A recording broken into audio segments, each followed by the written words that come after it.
Diascofoot, miroir du football de la diaspora congolaise.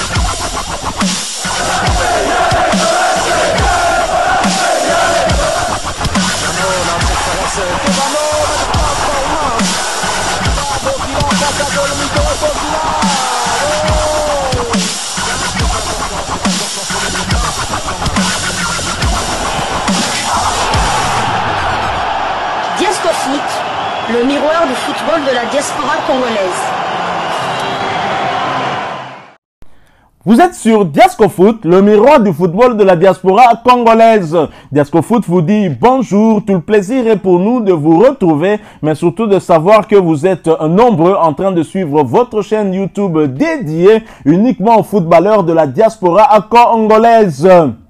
C'est l'heure de partager avec vous quelques news que nous avons pu récolter pour vous, des news concernant la tanière des léopards de la République démocratique du Congo, et cela dans le cadre de cette deuxième livraison sportive de ce samedi 30 novembre 2024. Une livraison que nous débutons du côté de l'Écosse, en Écosse, pour souhaiter un heureux anniversaire à un léopard de la République démocratique du Congo, un international congolais qui pourrait quand même retourner du côté de la Belgique, puisque c'est un binational belgo-congolais qui n'a pas encore des minutes officielles avec la République démocratique du Congo, mais qui tient à jouer avec les léopards. Sébastien Desabre ne lui a pas encore accordé cette chance. On espère que ça va venir. Il s'agit du joueur d'Hibernian Roki Bouchiri. Nous te souhaitons Mbotama Elamu, Mbotukulu Mbote. Bon anniversaire. Happy birthday to you, Roki Bouchiri. Que du bonheur.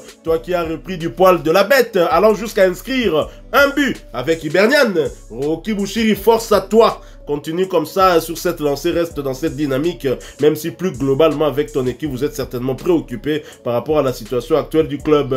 Alors nous allons parler des léopards U20, mais nous parlerons également des léopards seniors A. Les léopards U20 désormais, le plateau au complet pour les équipes qui participeront à la prochaine CAN U20. Et le média Afrique Sport Mag nous donne justement de plus amples détails sur cette information avec un article intitulé CAN U20 Afrique du Sud 2025, le plateau au complet, voici les 12 nations qualifiées. Alors avant de lire cet article, je tiens quand même à nous excuser auprès de vous, parce qu'en parlant de léopard U20, nous avons souvent, en tout cas, parlé de la CAN qui se déroulerait du côté du Maroc. C'était une erreur, vraiment, mais à culpa, Bolimbisa, CAN Betama plutôt, na Afrique du Sud. Donc, pardon, tu veux dire qu'il y a une faute avouée. Et à moitié, pardonnez. Merci beaucoup. Champion du tournoi UNAF, Union nord-africaine de football, le Maroc sera accompagné par son dauphin, l'Égypte, à la CAN 2025 des moins de 20 ans.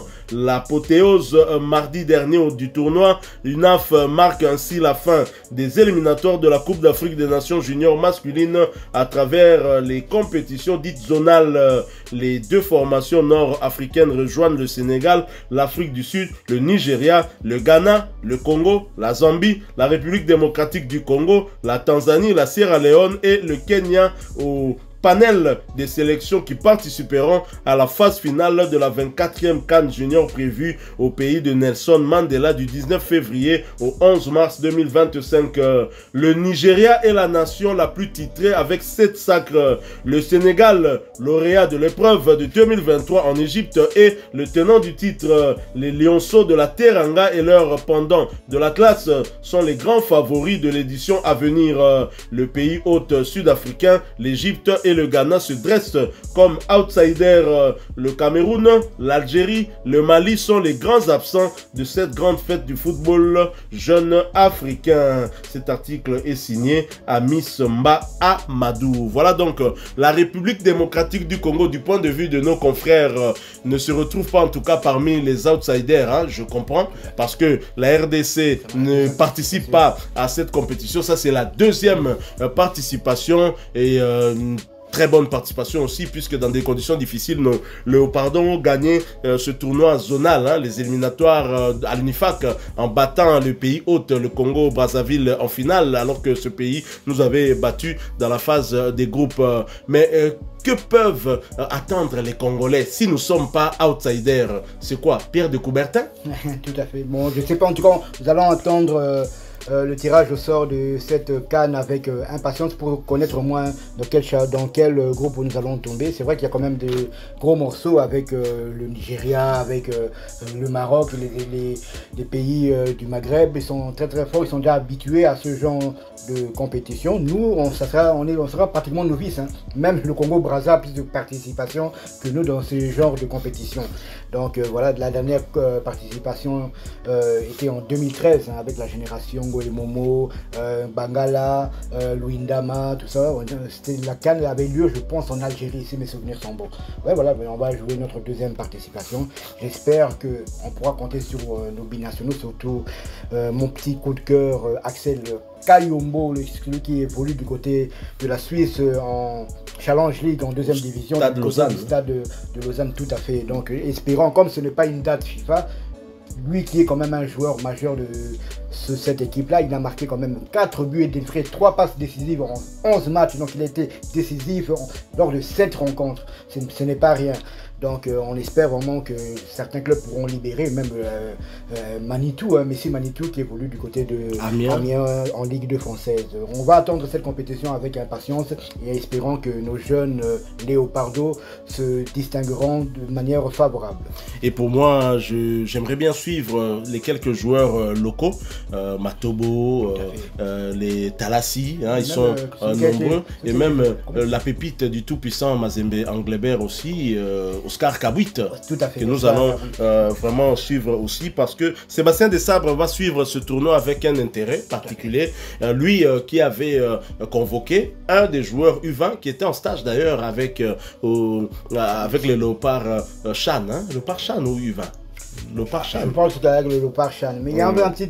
On dirait les deux compétitions vont se marcher dessus, parce que le Chan, je pense aussi, c'est en février et puis ça se termine au mois de mars, quelque chose comme ça. C'est du désordre. Je ne comprends pas pourquoi c'est du désordre. La CAF fait ce genre de truc. C'est vraiment du désordre. Enfin, Afrique a qu'un moko, Afrique a qu'un moko. Pourtant, président CAF milliardaire, hein, mais Moutoumoko y a les qui est mbongo, azo sakanakanaye, azo manipulé. C'est vraiment un malheureux. Mais en tous les cas, c'est une compétition que Diasco Foot va suivre avec une particulière attention, hein, parce qu'on sait que dans cette équipe-là, on peut dénicher de nombreux joueurs qui peuvent être des renforts demain pour cette équipe. Il faut noter quand même qu'il y a 2 renforts dans la tanière chez les A venus des Léopards U20 justement. Il s'agit de Ngalael Moukao et Lenoir Sadiki. Ngalael Moukao, notre numéro 10, le remplaçant valable de Gaël Kakuta. Naïmorazo Sutuka, Kamwe, Nenga Betiwana Tiepe Babi. Et papa Beti Babi Alboso tient la position 1. Tozong Isoso Simamingi, pourquoi?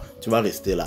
Je l'avais dit, nous ne parlerons pas que des Léopards U20, mais nous parlerons également des Léopards Senior A en parlant du classement FIFA. La République démocratique du Congo, comme il fallait s'y attendre, quitte le top 10 africain. La faute à qui? À Noko Seba. Sorotounier, il dit il assume.